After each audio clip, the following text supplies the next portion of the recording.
ఈ రోజున రెడీనా? ఈ రోజున అఖిల భారత కాంగ్రెస్ కమిటీకి స్పోక్స్ పర్సన్ గా ఉన్నటువంటి పెద్దలు మధు యాష్కి గౌడ్ గారు దేశంలో జరుగుతున్నటువంటి కాన్స్టిట్యూషన్ బలహీనపరిచేటటువంటి విషయాల మీద, రాహుల్ గాంధీ గారు ప్రజల పక్షాన దేశం కోసం పోరాడుతున్నటువంటి విషయాల మీద పాత్రికేయ మిత్రులందరితో మాట్లాడాలనే ఉద్దేశంతో ఇలా ఆల్ ఇండియా కాంగ్రెస్ పార్టీ నిర్ణయం మేరకు మన మధ్యకు వచ్చారు. వారిని విలేకరుల సమావేశాన్ని ఉద్దేశించి మాట్లాడతారు.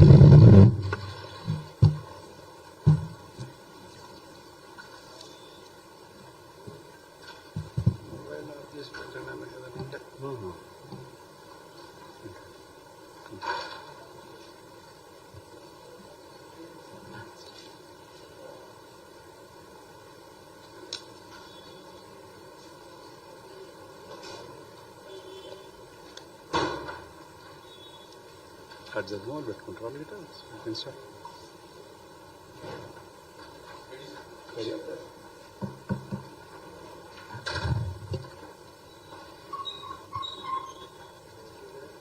ప్రింట్ అండ్ ఎలక్ట్రానిక్ మీడియా మిత్రులకి మొదటగా కృతజ్ఞత తెలుపుతూ ఈనాటి ప్రత్యేక మీడియా సమావేశానికి నాతో పాల్గొంటున్న Congress party Andhra Pradesh committee senior నాయకులు మాజీ తోటి ఏఐసిసి సెక్రటరీ మిత్రుడు మస్తాన్ వలి గారు, సిటీ అధ్యక్షుడు నరసింహారావు గారు, శివాజీ గారు, మిగతా సీనియర్ నాయకులందరికీ కూడా నాతో పాల్గొనందరికీ కూడా తెలుపుతూ గత 10 సంవత్సరాల నుంచి మోదీ గారి ప్రభుత్వం ఏర్పడ్డాక తనకు అనుకూలుడైన కొందరు వ్యాపార సంస్థలతో రాజ్యాంగబద్ధమైన సంస్థలని ధ్వంసం చేస్తూ రాజకీయాలను ప్రలోభం చేస్తూ అధికారానికి వచ్చింది మోదీ గారి యొక్క ప్రభుత్వం. మోదీ గారు ప్రభుత్వానికి వచ్చినాక తన ప్రాణమిత్రులకి ముఖ్యంగా నేరం జరిగినప్పుడు A1 మొదటి ముద్దాయి ఉంటాడు. అట్లా A1 అదానీ అంబానీ అదానీ గారితోటి వారు ముఖ్యమంత్రిగా ఉన్నప్పటి నుంచి ఉన్న సత్సంబంధాలను కొనసాగిస్తూ తను పరోక్షంగా అతని వ్యాపార వృద్ధికి తోడ్పడుతూ రాజకీయాలను ప్రలోభం చేస్తూ ప్రతిభావింపిస్తూ అధికారానికి వచ్చింది మోదీ గారి యొక్క ఎన్డీఏ ప్రభుత్వం. ఇవాళ దేశవ్యాప్తంగా ఆల్ ఇండియా కాంగ్రెస్ కమిటీ మొన్నటి రాష్ట్ర అధ్యక్షుల సమావేశంలో ఒక నిర్ణయం చేసుకోవడం జరిగింది. రేపు 22వ తారీఖున పార్లమెంట్లో మాట్లాడనివ్వరు, ఈ వ్యాపార అక్రమ లావాదేవీలపైన మాట్లాడనియ్యరు. ప్రధాన ప్రతిపక్ష నాయకుడు శ్రీ రాహుల్ గాంధీ గారిని మాట్లాడిస్తే మైక్ ఆఫ్ చేస్తా ఉంటారు. దేశవ్యాప్తంగా ప్రజలను మమేకం చేస్తూ ఈడీ ఆఫీసుల ముందు రేపు 22 ఆగస్టు రోజు ధర్నా చేయాలని నిర్ణయం చేస్తూ ఈరోజు ప్రధాన నగరాలలో రాష్ట్ర క్యాపిటల్ సిటీస్ లో ఈ మీడియా ప్రెస్ మీట్ ఏర్పాటు చేయడం జరిగినది. ముఖ్యంగా మెగా అదానీ స్కామ్ పైన మోదీ అదానీ గారు కలిసి ఈ స్కామ్ కి ఏ విధంగా దోహదపడ్డారు, తోడు దొంగల్లాగా ఏ విధంగా దేశాన్ని దోచుకుంటున్నారు, దేశ సంపదను దోస్తున్నారు, స్ట్రాటజిక్ విభాగాలైన డిఫెన్స్, విదేశాంగ విధానాన్ని కూడా ఉత్తేజపరుస్తూ ప్రభావితం చేస్తున్న కార్యక్రమాలని ప్రజల ముందుకు తీసుకెళ్లే ఉద్దేశంతో ఇవాళ ఈ సమావేశం ఏర్పాటు చేయడం జరిగినది. మీకు ఉదాహరణ చెప్తాం. ప్రభుత్వ ఇన్వెస్టిగేటివ్ సంస్థలు ఏవైతే ఉన్నాయో వాటిని అదానీ యొక్క వ్యాపార సంస్థల వృద్ధి కొరకు వాడుకుంటూ, for example FDI foreign direct investment ఉంది. ఆ పాలసీని ఏ విధంగా మార్చారంటే ఫియర్, డిసిట్ అండ్ ఇంటిమిడేషన్, భయముతో, మోసముతో ఒత్తిడి తీసుకొచ్చి ఆ సంస్థను లోపరుచుకోవడం. ఉదాహరణకి సిబిఐ రేడ్ చేస్తుంది ఎన్డీటీవీ పైన 6th June 2017లో. అది యాక్షన్ అవుతుంది. రిజల్ట్ ఏమొస్తుంది? అదానీ గ్రూప్ ఇప్పుడు 64.71% 6th March 2023 వరకు ఎన్డీటీవీ సంస్థని అదానీ చేతులకు వెళ్ళిపోయింది. Cement corporation of India team ACC Ambuja cement offices పైన 11th December 2020న రేడ్ చేస్తారు. దాని పర్యవసానం అదానీ గ్రూప్ ఇవాళ second largest cement player Ambuja cement ని 16 September 2020 అక్వైర్ చేసేస్తుంది. మన తెలుగు వాళ్ళకు సంబంధించిన జీవీకే గ్రూప్ ముంబై ఎయిర్పోర్ట్ ని అత్యంత ఆధునికంగా నిర్మాణం చేసినది. 28th July 2020 పైన జీవీకే గ్రూప్ ఆఫీసెస్ పైన ఈడీ రైడ్ చేస్తుంది. 14th July 21 వరకు ఇవాళ 98% ముంబై ఎయిర్పోర్ట్ అదానీ చేతులకు వెళ్ళిపోయింది.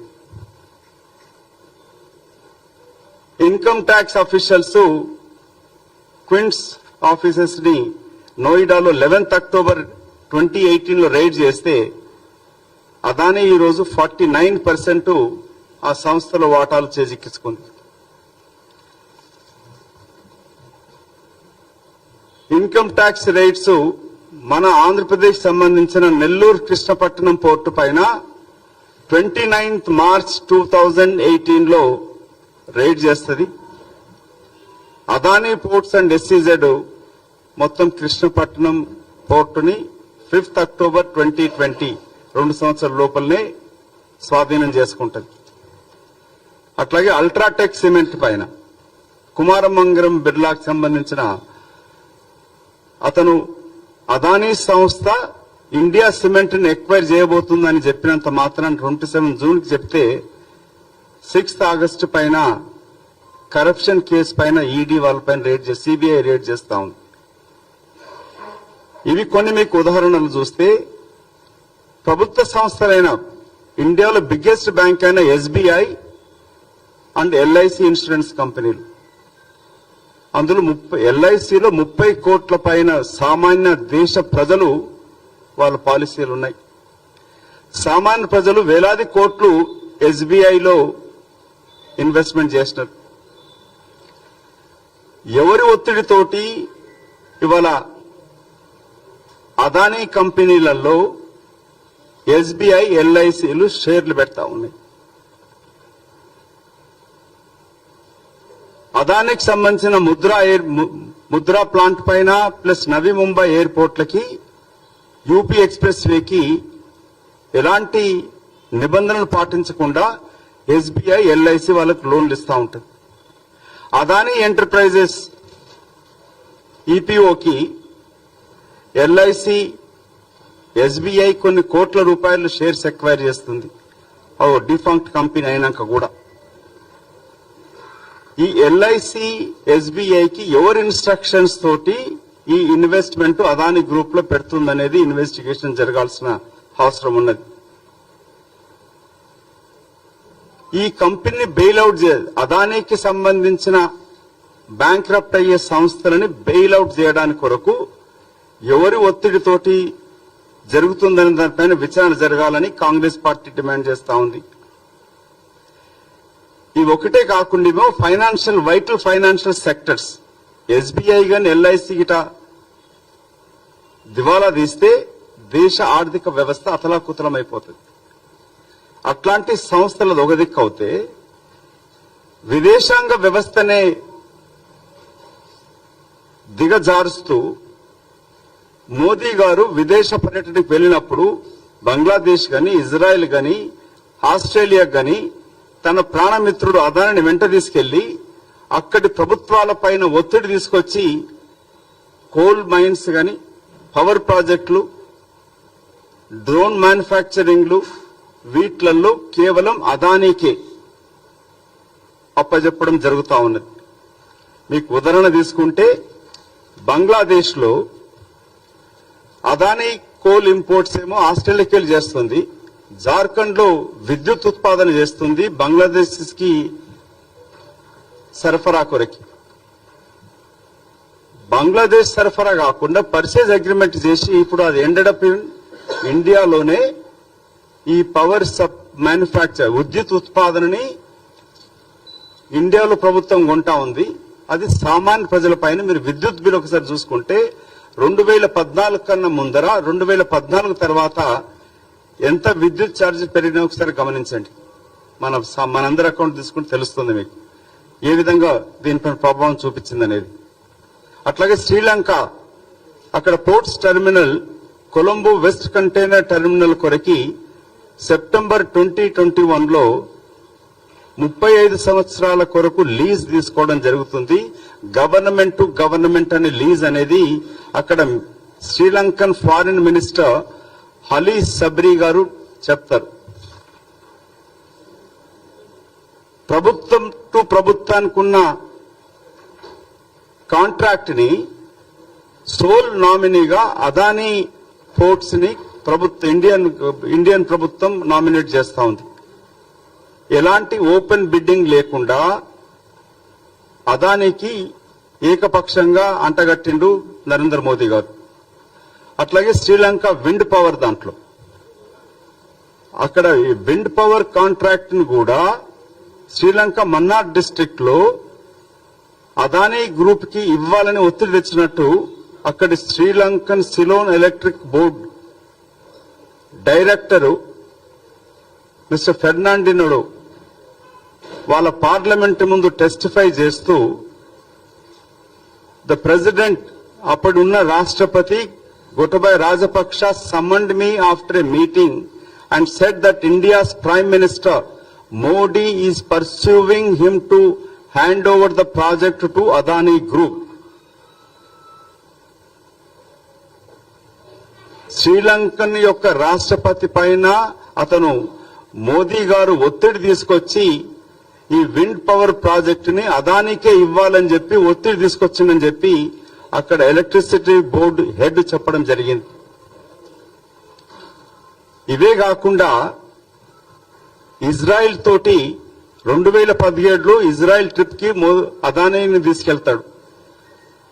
భారత్ డైనమిక్స్, హిందుస్థాన్ ఏరోనాటిక్స్ సంస్థలు డ్రోన్ మ్యానుఫ్యాక్చరింగ్ చేసే కెపాసిటీ ఉన్నా ఎలాంటి అనుభవం లేని అదానీ గ్రూప్ కి సోల్ కాంట్రాక్ట్ డ్రోన్ మ్యానుఫ్యాక్చరింగ్ చేయడం జరుగుతుంది. అది బయటికెళ్ళి తీసుకొచ్చిన వస్తువులతో అసెంబుల్ చేసి తిరిగి నేవీకి ఆర్మీకి అదానీ గ్రూప్ సప్లై చేస్తా ఉంది. దేశ భద్రతతో ముడిపడి ఉన్న ఈ డ్రోన్ మ్యానుఫ్యాక్చరింగ్స్ లో కూడా ప్రభుత్వ సంస్థలైన భారత్ డైనమిక్ ఏరోనాటిక్స్ లిమిటెడ్ కి ఇవ్వకుండా అదానీ గ్రూప్ కి ఇవ్వడం అనేది దేశ భద్రతతో కాంప్రమైజ్ చేసినాడు నరేంద్ర మోదీ గారు. దేశ భద్రతనే తాకట్టు పెట్టిండు అదానీ కొరకు. ఇవి ఒకెత్తు అవుతే మనీ లాండరింగ్ జరుగుతోంది. ఫారిన్ కంపెనీలతోటి ఒప్పందంతో ఇన్వాయిస్ ధరలను పెంచేసి అత్యధికంగా చేసి దేశ సంపదని బయటికి తరలిస్తా ఉంటూ మనీ లాండరింగ్ ద్వారా ఈ అదానికి సంబంధించిన కంపెనీలు. డైరెక్టర్ ఆఫ్ రెవెన్యూ ఇంటెలిజెన్స్ వాళ్ళు అదానీ గ్రూప్ పైన thousands of crores money laundering siphoning చేస్తున్నారని రిపోర్ట్ ఇస్తే పిఎం మోదీ గారు తర్వాత దాన్ని మేనేజ్ చేస్తూ ఇన్వెస్టిగేట్ ఏజెన్సీస్ ని ట్రూత్ బయటికి రాకుండా ఫైనాన్షియల్ టైమ్స్ స్టడీ చేసిన 30 అదానీ కోల్ షిప్మెంట్లలో ఖాళీ 30 కోల్ షిప్మెంట్లలో 2019 నుంచి 22 వరకు 3.1 మిలియన్ టన్స్ కోల్ ఇండోనేషియా నుంచి దిగుమతి చేసుకుంటే వాటికి సంబంధించిన $142 మిలియన్ ఇంచుమించు 1037 కోట్ల రూపాయల విలువైన వాల్యూ ఉన్న ఇన్వాయిసెస్ ని 2015 మిలియన్ అంటే 1,570 కోట్ల రూపాయలకు పెంచేస్తూ 52% మార్జిన్ తోటి ఈ ఒక్క 30 ఇన్వాయిసెస్ లోనే 533 కోట్ల రూపాయలు మనీ లాండరింగ్ జరిగినట్టుగా ఆరోపణలు వచ్చినాయి. వీటిపైన ఎవరు ఇన్వెస్టిగేషన్ చేయాలి? సెబీ చేయాలి. ఇవే కాకుండా నీతి ఆయోగ్ రిపోర్ట్ కి వ్యతిరేకంగా, మినిస్ట్రీ ఆఫ్ ఫైనాన్స్ ఇచ్చిన రిపోర్ట్ కి వ్యతిరేకంగా దేశంలో ఉన్న 6 ఎయిర్పోర్ట్లని అదానీ గ్రూప్ కి అప్పనంగా అంటబెట్టింది నరేంద్ర మోదీ గారు. ఇవాళ అత్యధిక అంటే ఈ 10 సంవత్సరాల కాలంలో 10% నుంచి 24% వరకు కంప్లీట్ పోర్ట్స్ ట్రాఫిక్ అంతా కూడా అదాని చేతులకు వెళ్ళిపోయింది. దేశంలో వచ్చే కార్గో 57% ఆఫ్ కార్గో అంతా కూడా ఇవాళ అదాని చేతులకు వెళ్ళిపోయింది. ఇవాళ దేశంలో చూస్తా ఉన్నారు, మత్తు పదార్థాలు, డ్రగ్స్ చాలా పెరిగిపోయింది. తెలుగు రాష్ట్రాలలో పెరిగింది. హైదరాబాద్ లో దేశంలో అత్యధిక డ్రగ్స్ సప్లై చేయడం జరుగుతూ ఉంది. యువతంతా కూడా మత్తు పనులకు అలవాటైపోయి వాళ్ళ భవిష్యత్తు నాశనం చేసుకుంటా ఉన్నారు. ఎయిర్పోర్ట్లలో మీరు చూసిన మొన్న కూడా కొన్ని కోట్లు సంబంధించిన విలువైన హీరోయిన్, గాంజా, మిగతా మత్తు పనులు దొరకబట్టినట్టు. కానీ పోర్ట్స్లలో వచ్చేటివి ఎక్కడ దానిపైన మానిటరింగ్ లేదు, పర్యవేక్షణ లేదు. ఎందుకంటే ఇవాళ పోర్ట్స్ అన్ని కూడా అత్యధికంగా అదానీ గ్రూప్ చేతులకు వెళ్ళిపోయినాయి. మీరు అనుకుంటుండొచ్చు ఎందుకు కాంగ్రెస్ పార్టీ ఇంత గోల చేస్తా ఉంది. దీని వెనకాల దేశ సంపద దోచుకోవడమే కాకుండా సామాన్య ప్రజల పౌరుల యొక్క సంపదను కూడా ఏ విధంగా కట్టబెడతా ఉన్నారు ఒక ప్రైవేట్ సంస్థకి. దీనిపైన ఎవరు చెప్తా ఉన్నారు? కాంగ్రెస్ పార్టీ అలిగేషన్ తీసుకురాలే. అమెరికాకు సంబంధించిన ఇండెన్బర్గ్ అనే రీసెర్చ్ సంస్థ ఏ విధంగా అదానీ గ్రూప్ షేర్స్ ని మ్యానిపులేట్ చేస్తూ పెంచుతూ క్యాపిటల్ మార్కెట్ ని, షేర్ మార్కెట్ ని ఉత్తేజపరుస్తూ లాభం పొందుతుందనేది వాళ్ళు వివరించినట్టు.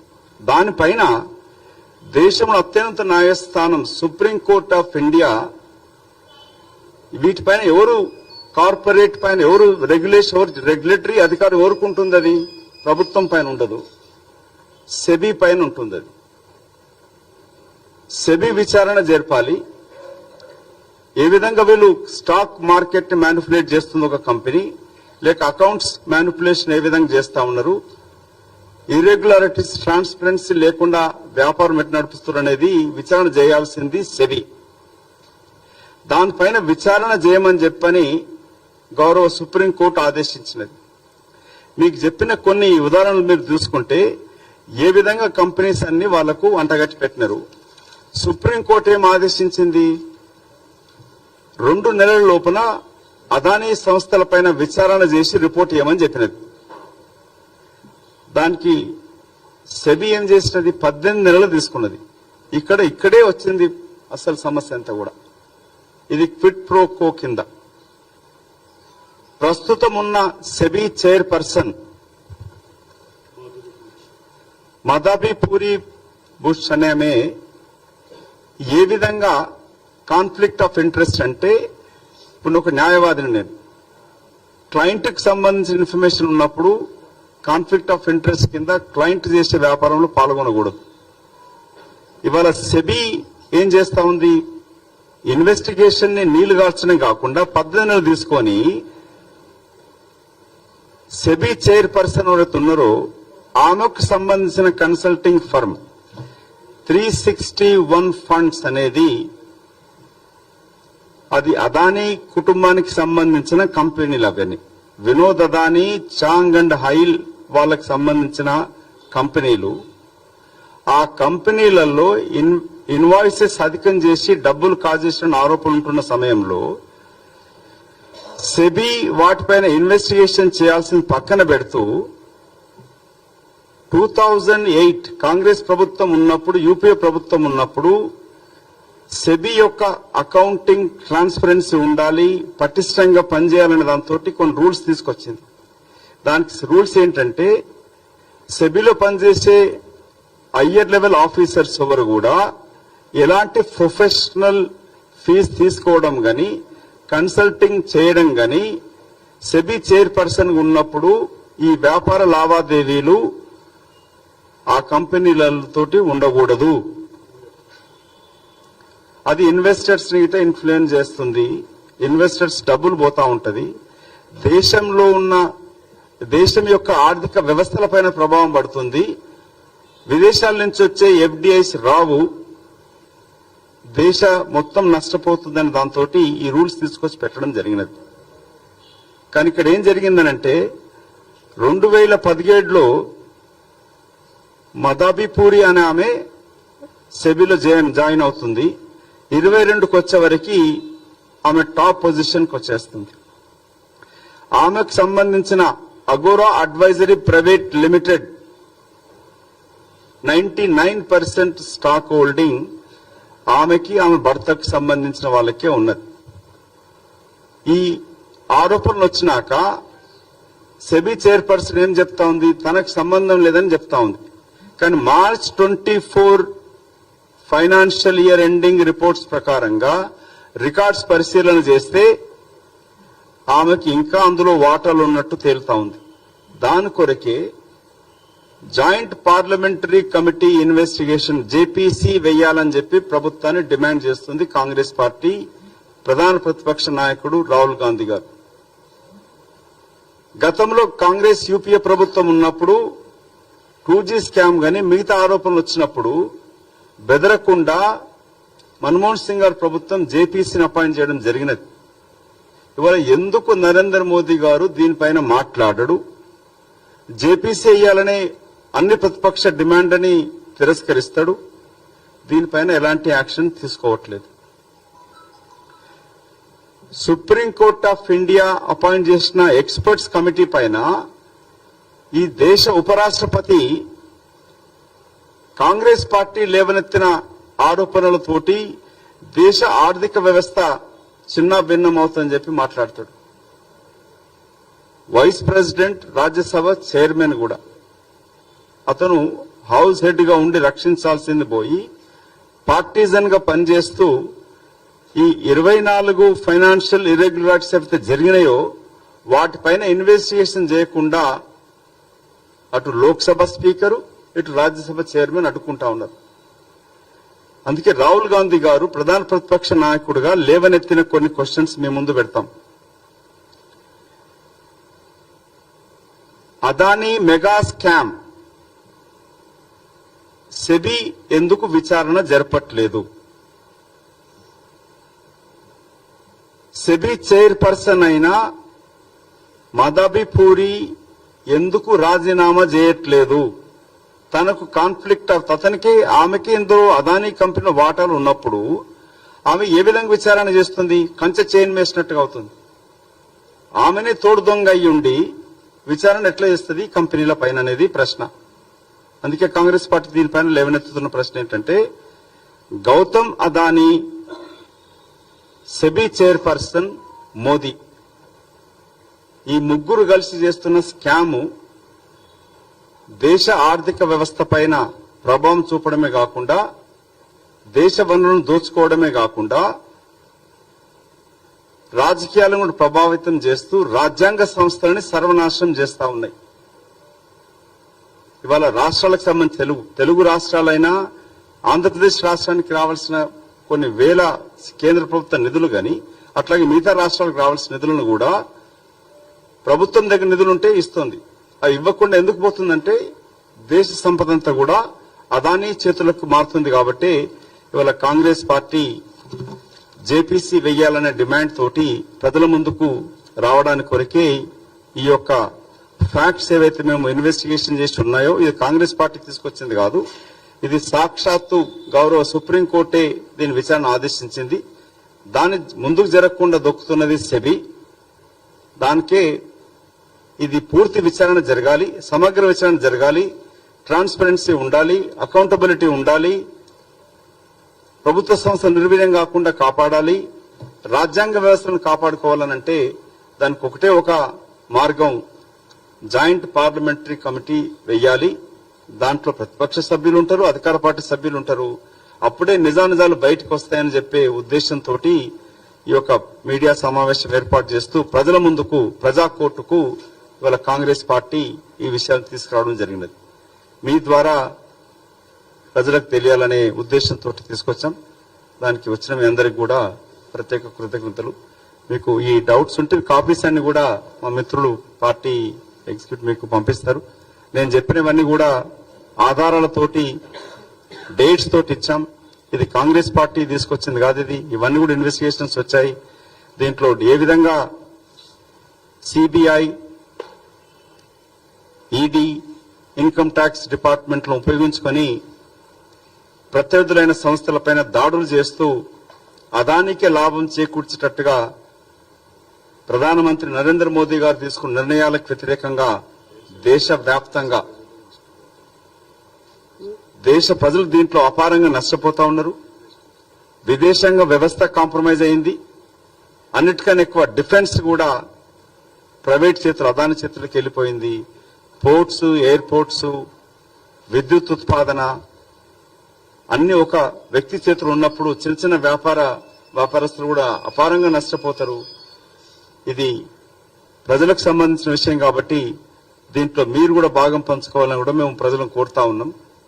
ఈ ప్రజాస్వామిక వ్యతిరేక విధానాలతోటి ఆర్థిక వ్యవస్థను చిన్న భిన్నం చేస్తూ రాహుల్ గాంధీ గారు, తర్వాత పివి నరసింహారావు గారు, మన్మోహన్ సింగ్ గారు తీసుకొచ్చిన ఆర్థిక సంస్కరణలతోటి ఇవాళ దేశం పురోగతి చెంది ఎంతో ఆర్థికంగా పైకి ఎదుగుతున్న క్రమంలో నరేంద్ర మోదీ గారి యొక్క విధానాలతోటి దేశం నష్టపోతుందనే నిజాన్ని బయటకు తీసుకురావడానికి కొరకే ఈ సమావేశం ఏర్పాటు చేయడం జరిగినది. కృతజ్ఞతలు మీ అందరికీ. ఏమైనా ప్రశ్నలు ఉంటే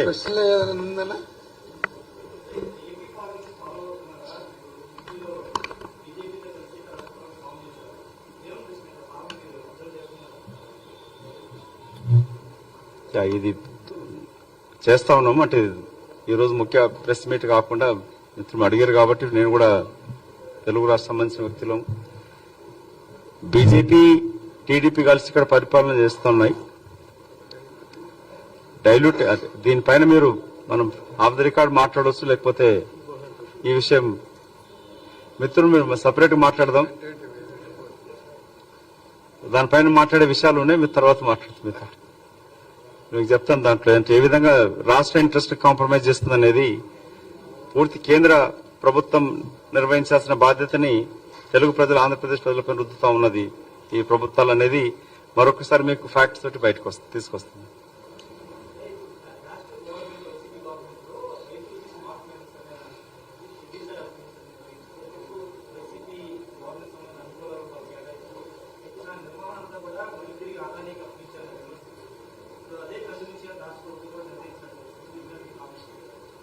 ఇద్దరు భాగస్వామ్యంగా ఉన్నారు కదా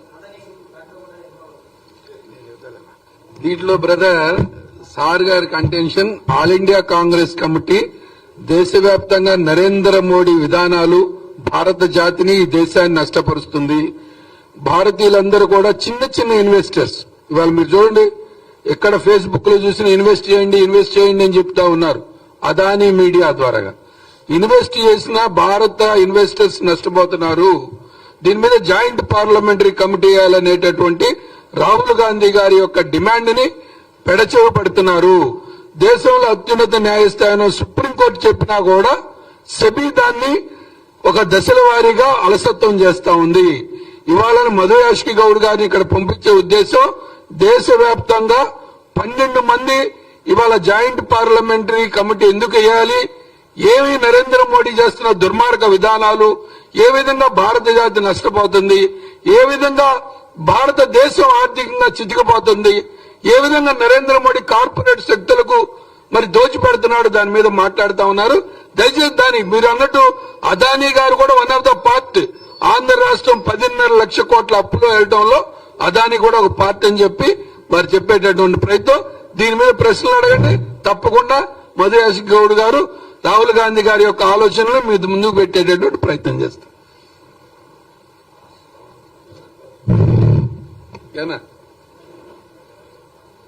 థ్యాంక్ యూ.